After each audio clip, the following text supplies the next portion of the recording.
Hi, I'm Ryan Glover with Glover Nursery, and we're going to talk about how to pick the perfect tree for your yard.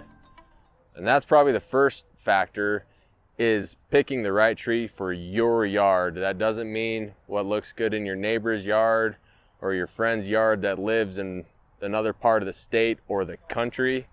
It's your own specific situation, and so that varies a lot. Even in the same neighborhood, even in your own yard, one tree will do good in one part of your yard and not so well in another.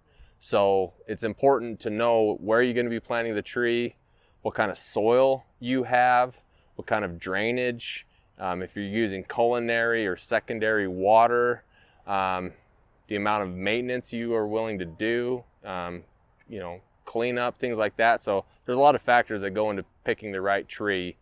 A lot of problems can be avoided if you just pick a tree that's going to do well in your location the first time. And just because a tree does good in Sandy doesn't mean it's going to do well out in Taylorsville, because they're very different soils, different climates. So that's a big factor, is where exactly you're planting the tree in the valley. The next step would be as far as the hardiness of the tree. Do you want something that is very low maintenance, not going to have a lot of problems, but maybe doesn't produce a flower, no real fall color, but it's a great, hardy tree that's going to provide you shade? Or do you want the beautiful flowering tree, that is going to maybe require a little bit more, maintenance? Another question we get a lot is, what size of tree should I buy? There's a lot of things you can read out there as far as, start with a big tree, they do better. Start with a little tree, they establish and grow quicker.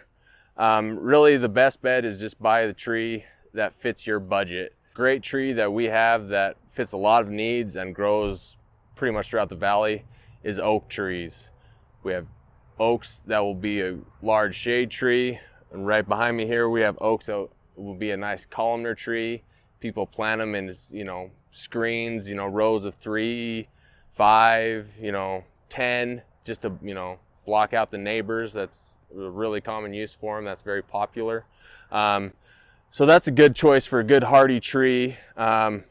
Another question we get a lot is the hardiness zone, which is how cold a tree can take. If you live in the valley here, any tree we sell is cold hardy if we sell it in the trees. If you're up in a colder area, Camas, Park City, things like that, you're going to be a little bit more restricted, and we can help you with that when you're here.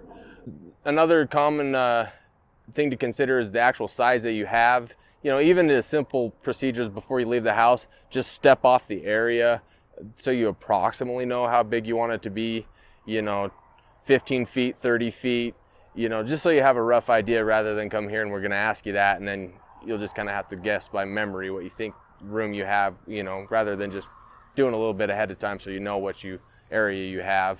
And then when you're actually picking the tree in the nursery, you got to remember, these are all young trees. Even the bigger, larger trees that you'd buy, in the scheme of things, is still a young tree. So if there's one little branch that you think is pointing the wrong way, or a couple small things in there, like a leaf or two that's may have a little blemish on it, it's not really a big deal, especially if it's a shade tree, because a lot of those limbs you'll be cutting off anyway to raise the canopy up over time, because a lot of people don't realize the trunks of trees do not stretch and grow.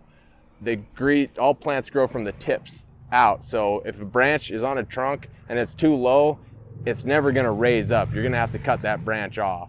So that's one thing to consider when you're buying a tree is, you want a nice shape and a nice tree, but remember, you're planting a nice, healthy, good start of a tree that you can shape to what fits your yard specifically. So that, that'll open your options up quite a bit. There's a lot of different shapes of trees, columnar shapes, a V-shaped tree, a rounded tree, teardrop, a large, a more large oval shaped tree.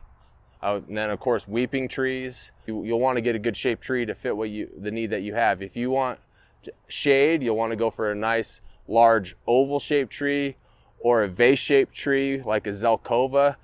The branches, it's a little bit narrow in the branches at the bottom, and then it really fans out at the top, and it casts a really great shadow to project shade, rather than really low at the base and goes narrower at the top. where that's not going to cast long of a shadow. So, and you know, as it gets hotter in the summertime, you really appreciate your shade more and more. All right, so some things to consider when you're picking out your tree. Number one is the location in the valley and your soil type. Number two is your water source, culinary water, secondary water, things of that nature. Number three is the shape and height requirements that you have in your space. Number four is leaf or flower color that you would be interested. And number five is your budget. So you can really look at the tree that you're gonna get the most bang for your buck. And be sure to plant that tree, sit back, relax, and enjoy the shade.